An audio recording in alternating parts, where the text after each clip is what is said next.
What's going on, Falcons fans? Logan here. Welcome back to Rise Up Rundown, and if you're new here, welcome. So the 2019 season is about to end, and it did not go our way. That's no secret. However, on the bright side, 2020 is about to come, and instead of coming into the season with like a lot of hype and a lot of talent and a high-octane offense, why don't we just come in with a game plan? Or like New Year's revolutions. And I know the 2020 season isn't even close. In fact, the 2019 season didn't even end yet, but it's always good to plan ahead. So here's what I think the 5 goals for the Atlanta Falcons should be in 2020, starting right now. Alright, so the first goal is develop an elite pass rush. So I feel like I've been making it very clear in my previous videos that an elite pass rush can totally change the game nowadays, but I'll just briefly explain it all here. Broncos 2015 won the Super Bowl with an elite pass rush. In fact, Von Miller won Super Bowl MVP.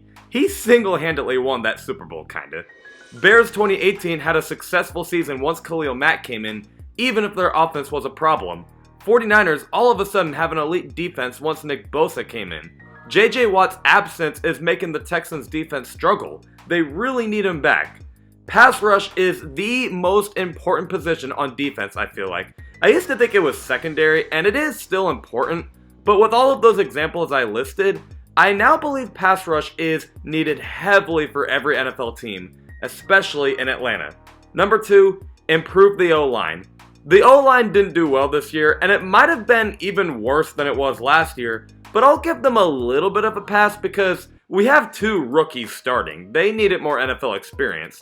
Also, Jake Matthews isn't getting as much respect as he should because he's actually really good. But anyway, O-line nonetheless is a problem, and when you have an explosive offense and a quarterback that, I'm sorry, can't scramble, you need to develop an O-line to give him time to throw.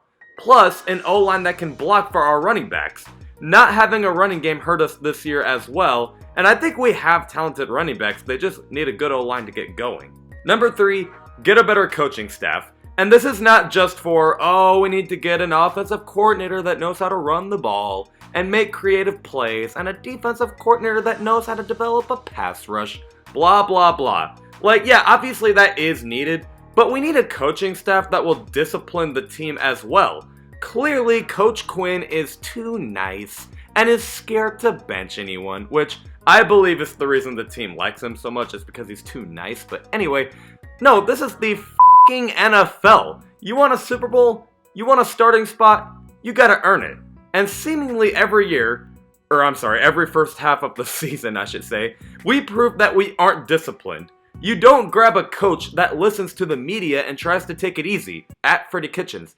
You need a coach that knows the identity of the team, disciplines and develops his players, and wins games. Like Bill Belichick, John Harbaugh, Mike Tomlin, Pete Carroll, you name it. Dan Quinn, if you're one of the greats, then coach like it. Speaking of Dan Quinn, apparently this team loves him and tries to fight for him and wants him to stay. You know what? Whatever. But you know what? Fight for Dan Quinn the whole season?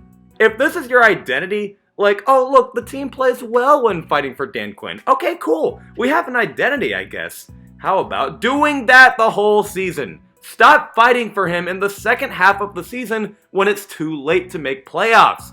If you love this guy so much, why don't you win games and make playoffs to prove it? Newsflash, coaches don't stay with a team if they have consecutive losing seasons. Safe to say no one here in Atlanta wants that. And you know what? I'm probably being too harsh on Dan Quinn. I will admit that one. He's human. I'm human. Anyone that's watching this most likely is human. But this is aggravating. If your identity is that you fight for Dan Quinn, then do it the whole season. That's all I'm trying to get at. And number 5, make the playoffs. Alright, this one's probably kind of weird. Like, oh, I thought the conversation since 2017 was, when will they ever get back to the Super Bowl? Super Bowl this, Super Bowl that. Well, making a Super Bowl is just not as easy as it seems, especially at the state we're at now. I want you to be fully honest with me here. How confident are you that the Falcons will reach the Super Bowl anytime soon? Probably not that high. We kind of have some work to do, but what I'm trying to get at here is make baby steps. And I know saying making the playoffs next year is one huge baby step, but we already know that we're capable of doing so. We don't have to get the dream season done by next year. We can take one step at a time. Make playoffs one year, then I guess win a playoff game the next year, and then win a Super Bowl after that. It just feels more realistic to me.